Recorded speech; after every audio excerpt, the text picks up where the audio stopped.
This is the Fit Wallet portion of the Lifelong Health and Fitness podcast. The Fit Wallet series focuses on that other aspect of fitness in our lives, financial fitness. Today, I'm speaking with Kim D.H. Butler, an author and the founder of the Prosperity Economics movement and president of Partners for Prosperity, Inc. She's not your typical financial planner. After growing up on a dairy farm, putting herself through college, and becoming a banker, she realized that typical financial planning offered no guaranteed results, and that truly wealthy people she observed often followed a different path. That discovery was the birth of Prosperity Economics. Kim currently advises clients in all 50 states. If you'd like to speak to Kim, she can be contacted at partnersforprosperity.com. That's partners, the number 4, prosperity.com, and on Facebook and Instagram at Kim D.H. Butler. First, Kim, thank you for joining me. Sylvia, it's a joy. I'm so happy to be here. I'm so happy you decided to do this podcast. I was just one of your clients a few weeks ago. Well, podcasts are an awesome way to educate our community, and so I'm all in. Yeah, and for listeners, Kim is a valuable resource on the show, and I'll explain why in just a moment. I recently spoke to Kim for a financial advising appointment, and during that appointment, I told her that I was once a broke single mom, and those who have been following my social media, they'll recognize that name. During that time, I was a personal trainer, and sometimes I didn't have enough food to train myself after spending all day with clients.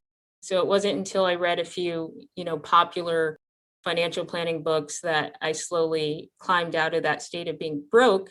But recently I read Busting the Money Myth series, in which Kim co-authored, and you also were the primary author on some of those books in that series, correct? Correct. A book is like a child, it's Yes. always raised with a community. Yes. But yes. And, I wish I read those books before because I spent a lot of years on typical financial planning advice, and I wasn't reaching my greater financial goals. Mm-hmm. So if you could explain to listeners what prosperity economics is versus typical or traditional financial planning. Absolutely. And I'm actually going to pick up on your word choice there because Sure. it is a very important distinction. And that is that typical financial planning has only been around since about the 1960s.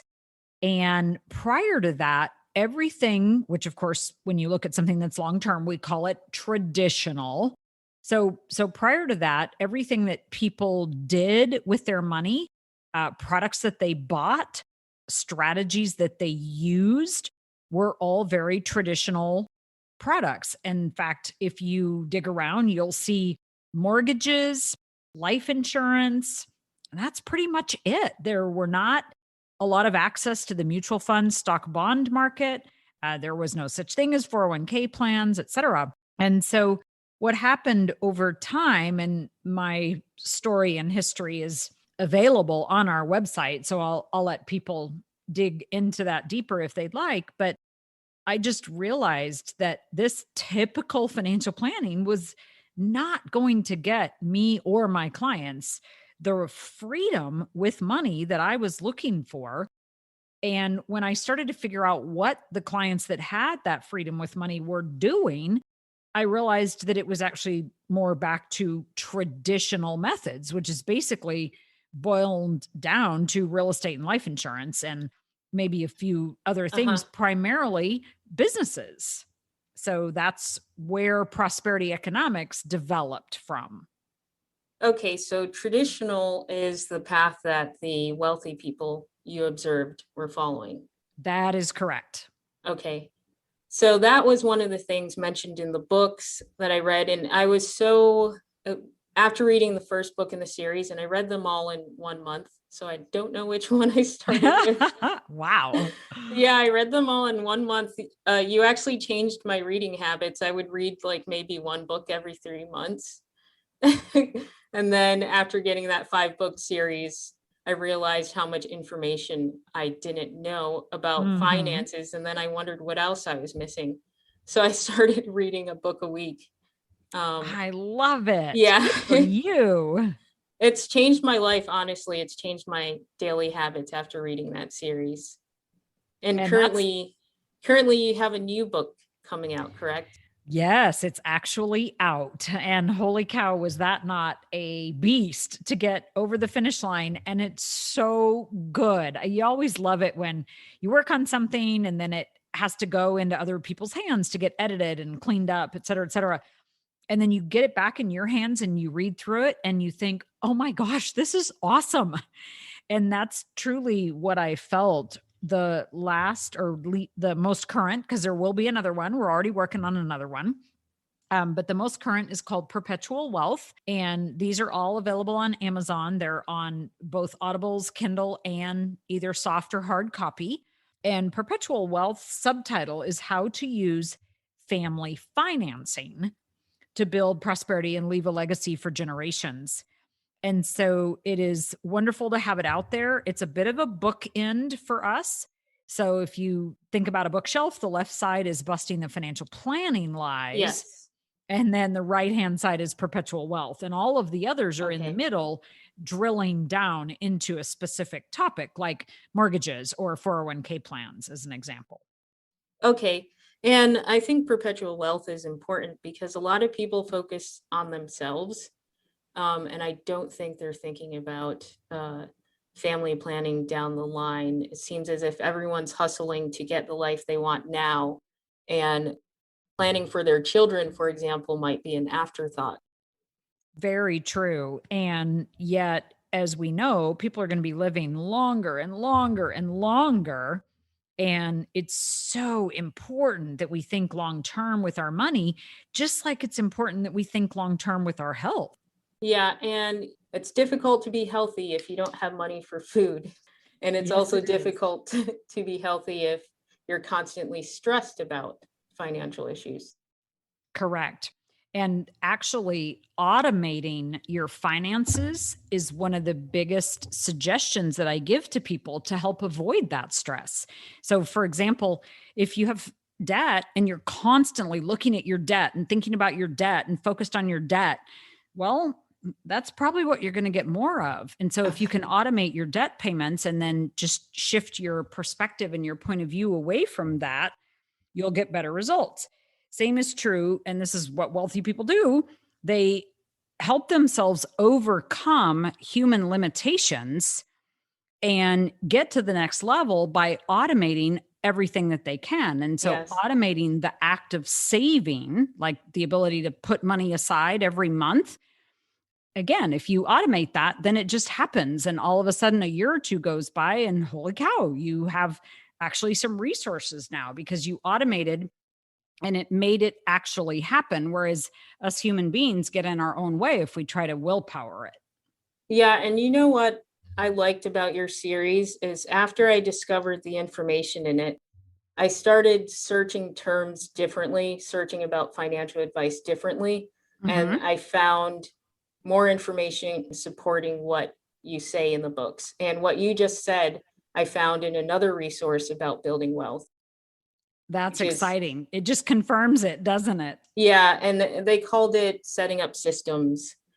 Yeah. So systems of automating, just like you said, saving and investing and so forth. Super cool. So some listeners tuning into this podcast, we have listeners who are into, living a minimalist lifestyle, and they might ask themselves, why should I concern myself with being wealthy? Some people believe that money doesn't buy happiness. So why would you recommend people building their wealth?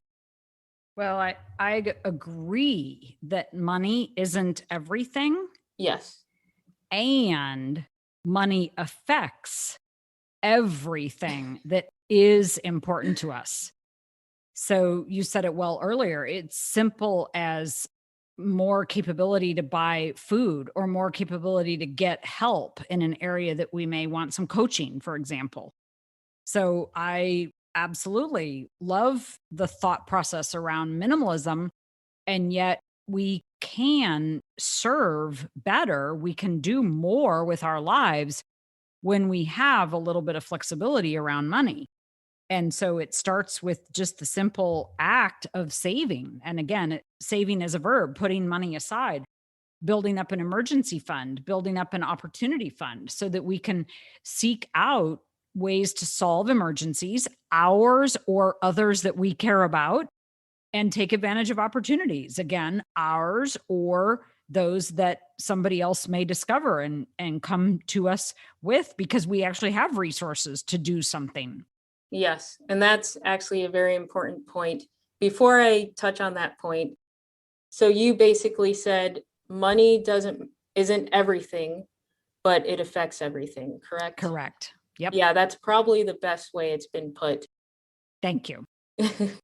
And as far as money being used to not just help ourselves, but to also help others, I remember listening to Les Brown years ago, in which, at least in his case, he actually became sick.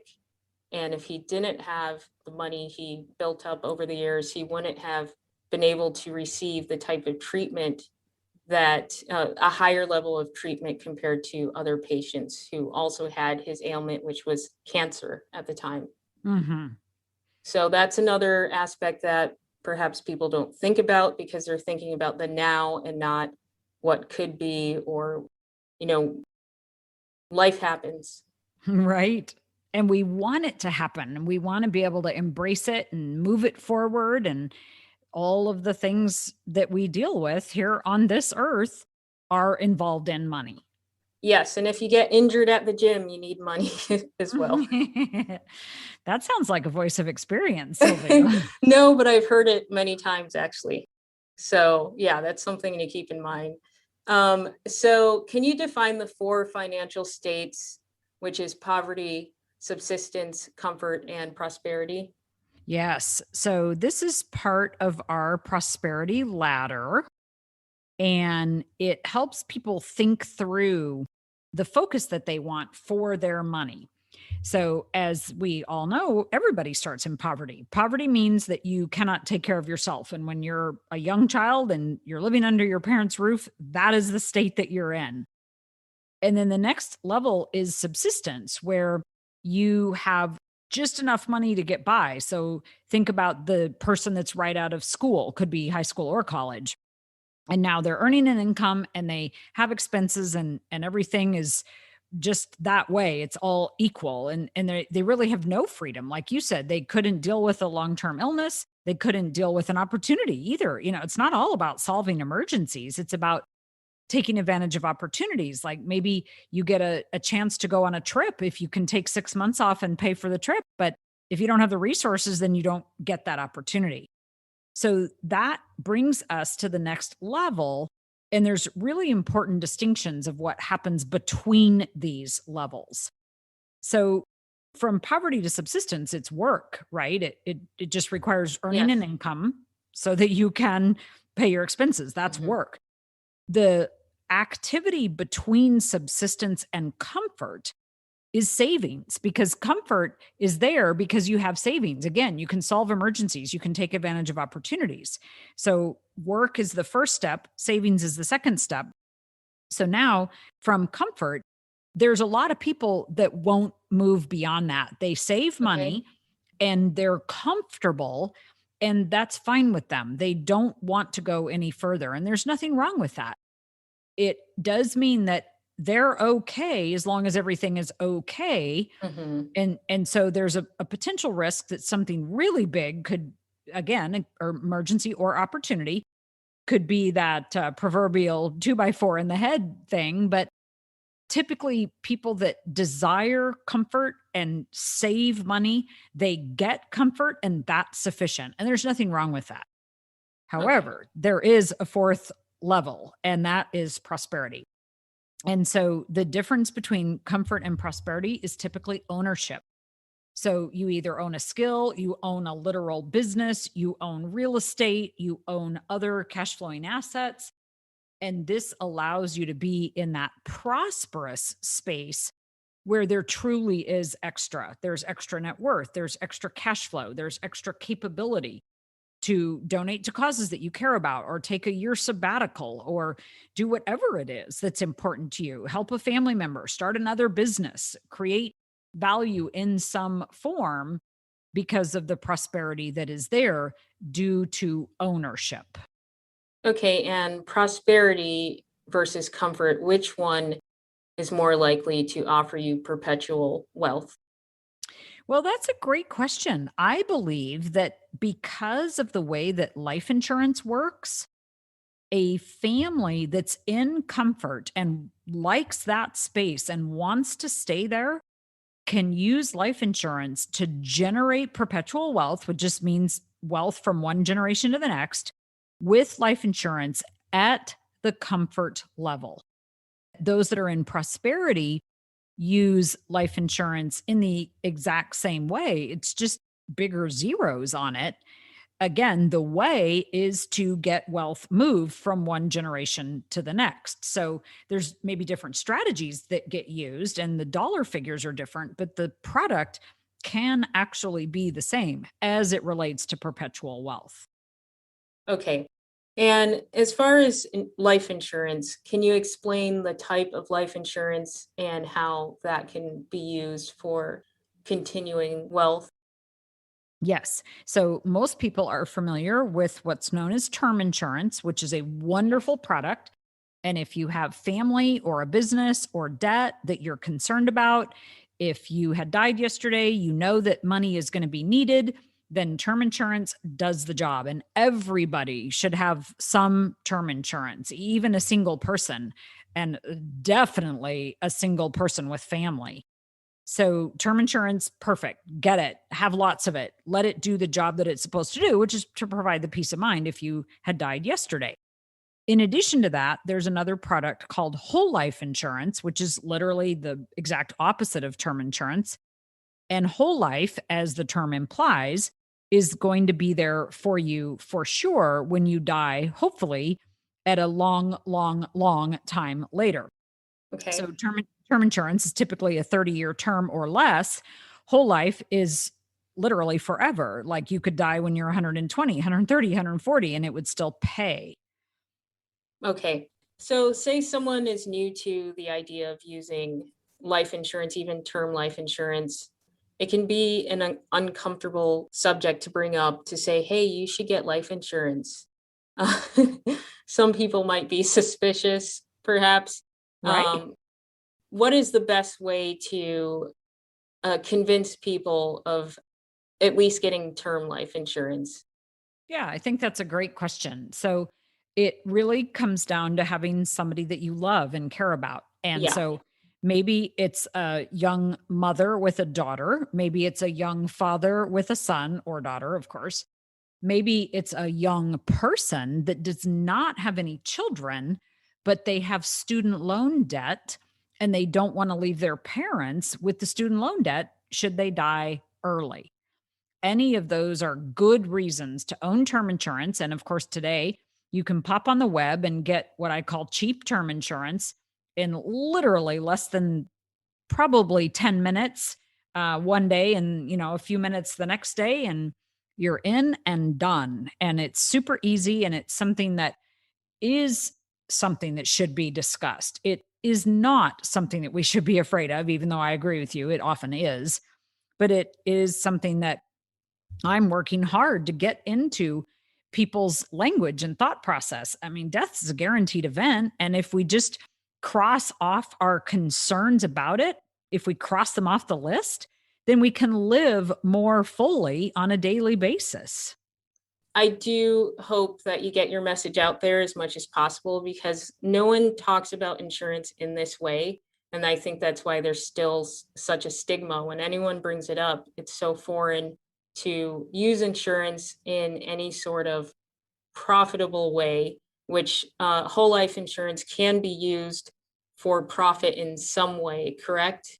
Yes, let's take just a quick dive into that subject. So, whole life insurance is definitely something that needs to have a little bit of learning done around it. And it is a product that's 200 or 300 years old.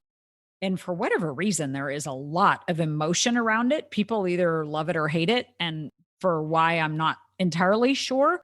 However, I do know that you said it well, it can be profitable while you're living.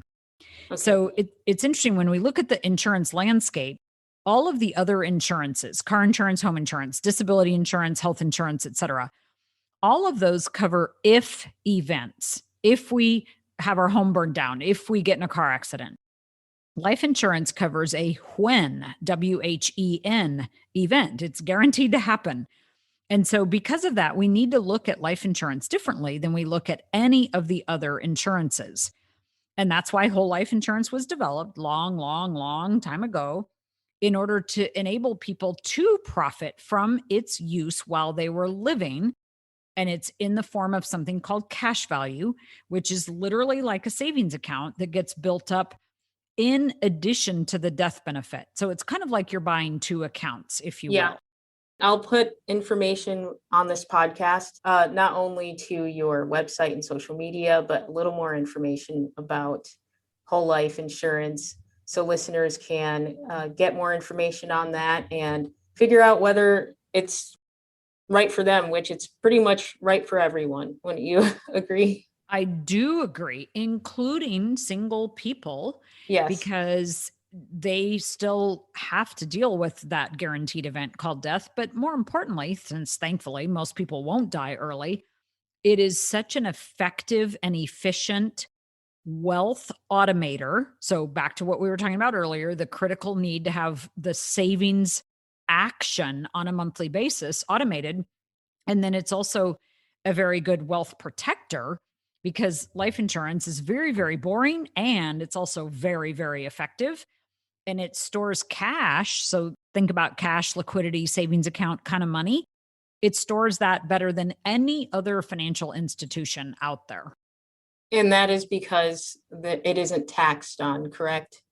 That is part of it for sure. It's also at a mutual life insurance company, Yes. which means that that company is owned by the policyholders. You can think about it a little bit like a credit union, whereby the life insurance company, as the holder of your cash, is owned by you. And so it's there to benefit you. It's not a public company, it doesn't exist to benefit anybody else.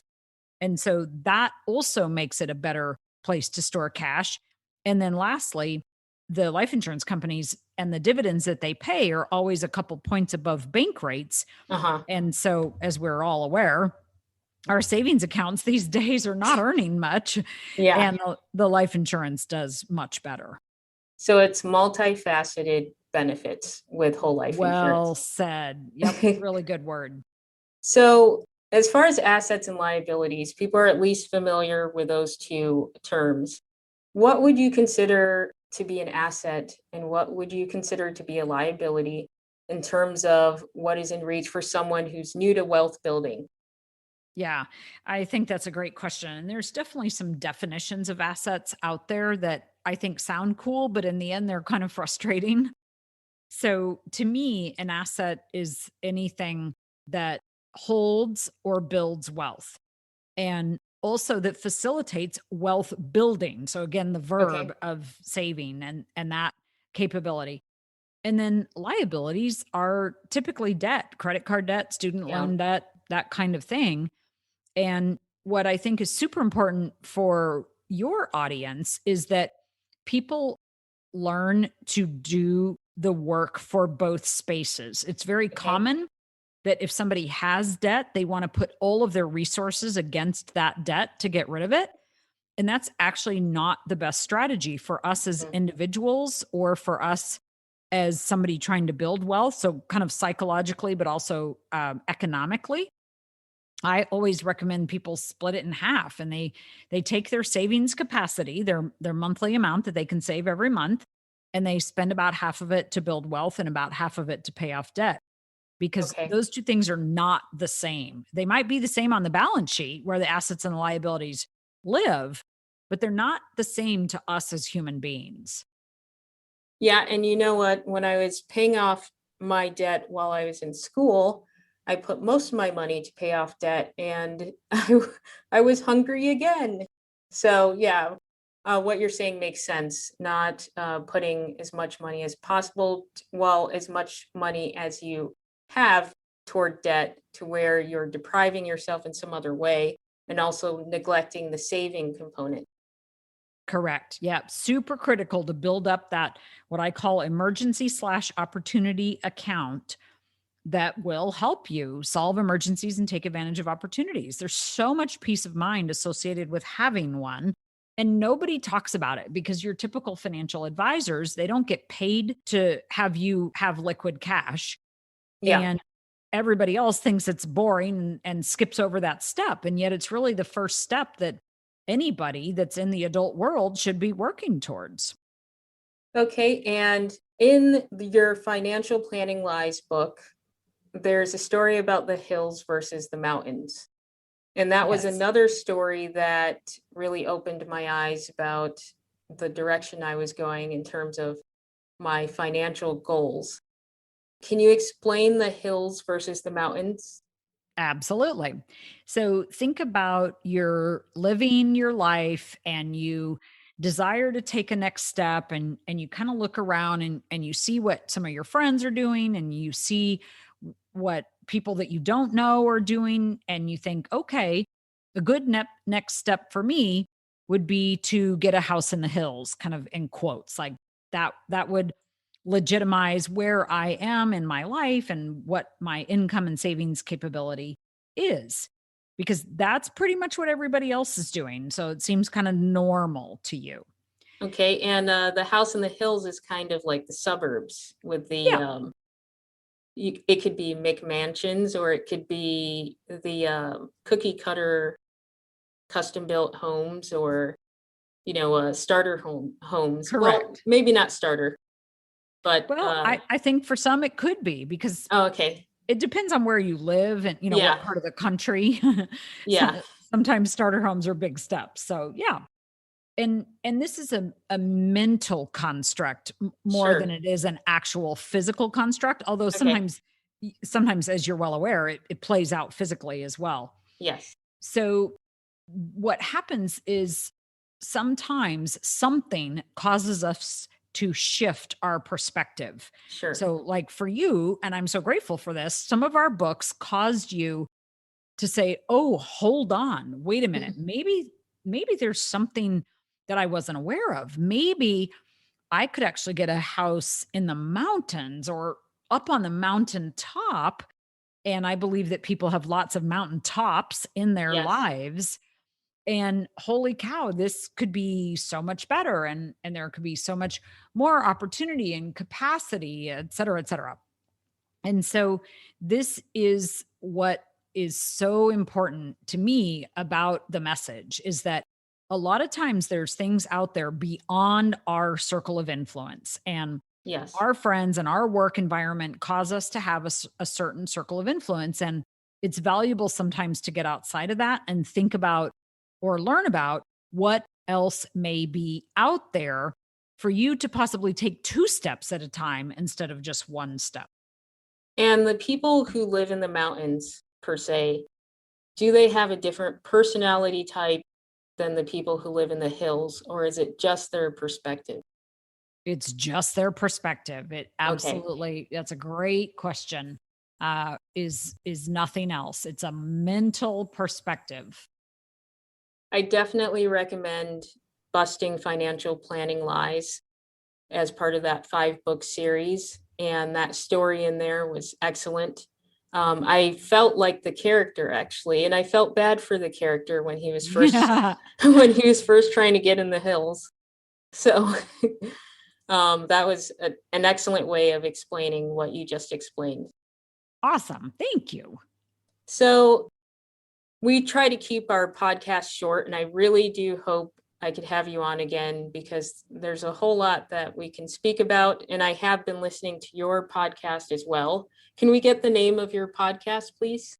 Yes, we call it the Prosperity Podcast, and you can find it off of the website you mentioned earlier, Yes. partners number 4 prosperity.com, or on any of your favorite listening devices. Yes, it's an excellent podcast. you're in your element and you're explaining everything, and it's great. So I'll definitely listen a lot more. But in closing, considering that this podcast focuses on helping anyone pursuing lifelong fitness, being physical, mental, or financial, if they don't have a lot of resources, what advice can you give people who might find themselves financially strained right now? How can they begin building personal wealth? I think that act of savings is the most important. And even if it's $1 a day, it could be a dime a day. It's the act that is so important. And it's important that the act be done with gratitude and a prosperity perspective, which is not easy. But to talk about a habit or a system, if you will, literally every time you go to your computer or every time you wake up, to have a jar that you put a dime in, or at the Mhm. computer, transfer $10, do it every single business day. Get in the Okay. habit of saving. Okay, that's excellent advice. And what resources can listeners find on your website to help them get started? Well, I believe that the story that I have and the process that I went through as I navigated the exact same things that you and I've been talking about today is valuable. So if they go to the partnersforprosperity.com website, there is a booklet on there that is not available anywhere else. Okay. And it's called Financial Planning Has Failed. Oh, yes, I saw that on there actually. Yes, and that tells my story, if you will. And what's valuable about that to listeners is that I believe it gives them hope. And the coolest thing about my work is that, especially for a young person, I can help somebody that can save $100 or $200 a month. I mean, if they can save 500 a month, that's better. But there's so many financial advisors out there that have to have $500,000 or whatever their minimum is before they'll help somebody. And that's not the case for the way that I've built our firm and the practice that we have and how we provide people help. So I encourage people to dig in. And as you know, we have numerous podcast sessions, and all of our books are available on Audibles if people prefer to learn that way. And so we're here to help individually, personally, as people are ready for it. Well, Kim, thank you again for all your resources. I look forward to having you on the podcast again. You're so welcome. It was a joy, Sylvia. And I welcome people to reach out with questions. I'm here to help. And I love email and conversations in the social media space so that everybody can make some type of forward movement with their finances.